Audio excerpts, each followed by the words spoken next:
जी हाँ, उत्तर प्रदेश में बहुत बड़ा होने जा रहा है, क्योंकि अभी तक खबर निकलकर सामने आई थी कि योगी आदित्यनाथ ने जाकर मुलाकात की नितिन गडकरी से। मैंने खबर दिखाई थी और उससे एक दिन पहले ही केशव प्रसाद मौर्य ने भी मुलाकात की थी प्रधानमंत्री नरेंद्र मोदी से। लेकिन अब योगी आदित्यनाथ ने अपने खास अधिकारी को सीधे भेज दिया है अमित शाह के पास। अंदर दिखाने जो बात हुई है, एक एक खबर मैं आपको दिखाने जा रहा हूं। खबर यह है कि विधानसभा सीटों पर 10 विधानसभा सीटों पर जो उपचुनाव उत्तर प्रदेश में होने जा रहा है, उससे पहले ही फेरबदल सरकार में हो सकता है। नमस्कार, मैं हूं प्रज्वल गौतम और आप देख रहे हैं हिंदुस्तान पोस्ट। उत्तर प्रदेश की सियासत खासकर बीजेपी और मोदी शाह के लिए गले की फांस बन गई है। समझ नहीं पा रहे इसे निगला जाए या उगला जाए। यानी वो ना योगी आदित्यनाथ को हटा पा रहे और ना उनको झेल पा रहे। दरअसल डंके की चोट पर योगी आदित्यनाथ ने पहले ही ऐलान कर दिया कि हाँ, मेरे पास नहीं है विधायक, कोई बात नहीं, लेकिन मैं हटूंगा नहीं। तो वही मोदी शाह के शय पर जो आगे बढ़े थे केशव प्रसाद मौर्य, उन्होंने खेमे बंदी कर ऐसी हालत पैदा कर दी है कि योगी आदित्यनाथ कहीं ना कहीं डरे हुए भी हैं कि अगर विधायकों ने हाथ पैर खींच लिए तो आरएसएस चाहे कितना ही दबाव डाल ले, योगी आदित्यनाथ मुख्यमंत्री रहने वाले नहीं है। इसीलिए हर एक चीज बड़ी सोच समझ के करें। पहले मैं ताजा तस्वीर आपको दिखा देता हूं। ये तस्वीर देखिए, पहचान ही गए होंगे, अमित शाह बाबू हैं, ठीक है ना। और जो गुलदस्ता पकड़ा रहे हैं शाह बाबू को, वो है मनोज कुमार सिंह। कौन है मनोज कुमार सिंह? उत्तर प्रदेश के मुख्य सचिव। कौन होता है मुख्य सचिव? मुख्य सचिव माना जाता है किसी भी मुख्यमंत्री के बाद, किसी भी राज्य में मुख्यमंत्री अगर अनुपस्थित है तो उसके बाद सबसे बड़ी ताकत मुख्य सचिव के पास होती है। अभी तक ये देखा गया था कि 2017 में योगी आदित्यनाथ मुख्यमंत्री बने थे, उसके बाद से ये देखा जा रहा था कि जितने भी मुख्य सचिव उत्तर प्रदेश में बने वो सारे के सारे मोदी शाह की पसंद के थे। यानी नजर लगातार योगी आदित्यनाथ के एक काम पर होती थी। कौन योगी से मिलने आ रहा है, योगी कहां जा रहे हैं, कौन कौन सी फाइलें आ रही हैं, क्या क्या बातचीत हो रही है, किन किन विधायकों ने मुलाकात कर ली, कितनी देर बैठे, हर एक चीज, हर एक पल की घटना, चीजें सारी पहुंचती थी मोदी शाह तक। ये कैसे पहुंचती थी? मुख्य सचिव के जरिए। सारी की सारी बातें आपके पास, कौन कौन सी फाइल आई, ये आई, कौन कौन सी मुख्यमंत्री ने भेजी, ये वाली भेजी, अच्छा, ये तमाम चीजें बताई जाती थी।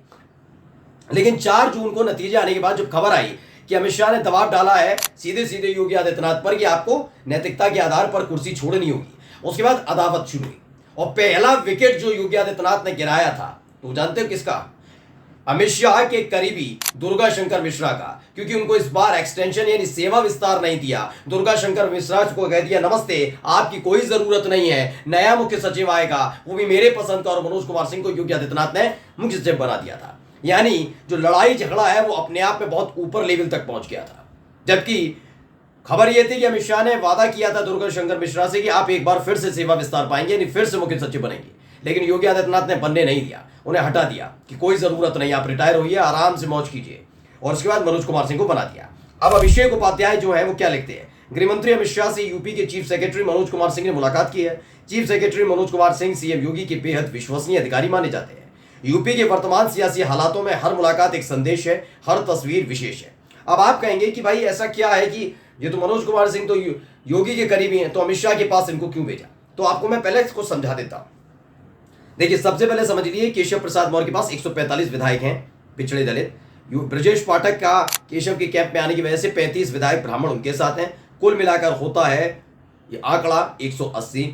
29 विधायक जो है वो सीधे अपना दल, सुभाषपा यानी राजभर की पार्टी और संजय निषाद के, यानी 209 विधायक हैं। जरूर आशीर्वाद योगी आदित्यनाथ को आरएसएस का हो, साथ हो, लेकिन ये बात सच है दोस्तों कि अगर विधायकों ने मोदी शाह के कहने पर किसी भी तरह का बड़ा कदम उठा लिया तो योगी आदित्यनाथ को कुर्सी छोड़नी होगी। क्योंकि चलता तो नियम कायदे कानून के हिसाब से ना, ये थोड़ी ना कि आरएसएस ने सोच लिया ये मुख्यमंत्री होगा, चाहे उसके पास बहुमत ना हो तो भी, ऐसा तो नहीं ना। तो बहुमत होना तो जरूरी है ना, तो बहुमत नहीं रहेगा, ये बात योगी आदित्यनाथ जानते हैं। दरअसल क्या हुआ था कि 12 तारीख को ये वीडियो सामने आई थी, जो मैं वीडियो आपको दिखा रहा हूं। ये वीडियो देखिए, ये वीडियो तब की है जब 12 अगस्त को मुलाकात कर दिल्ली पहुंच जाते हैं योगी आदित्यनाथ। योगी आदित्यनाथ न केवल दिल्ली जाते हैं बल्कि वो मोदी शाह से मुलाकात नहीं करते। किससे मिलते हैं? मोदी शाह के विरोधी कैंप के बड़े नेता नितिन गडकरी से। नितिन गडकरी को बैक करते हैं कौन? समर्थन करते हैं आरएसएस। आरएसएस के गुट में कौन है? योगी आदित्यनाथ। समझे आप? यहां 2 खेमे बने हुए, आरएसएस और मोदी शाह। आरएसएस के खेमे में नितिन गडकरी भी हैं और अमित शाह भी। इधर इनके खेमे में कौन कौन है? जितने सहयोगी हैं, और साथ साथ उत्तर प्रदेश में ब्रजेश पाठक, केशव प्रसाद मौर्य, भूपेंद्र चौधरी, अनुप्रिया पटेल, ये सारे के सारे। तो ये गए दिल्ली लेकिन मुलाकात नहीं करके आए। चर्चाएं गर्म हो गई कि भैया एक बात बताइए, आप दिल्ली पहुंचते और मोदी शाह से 4 जून के बाद एक दिन भी आपने मुलाकात नहीं की, व्यक्तिगत मुलाकात करने ही नहीं पहुंचे। ये कौन सा तरीका, ये हो क्या रहा है?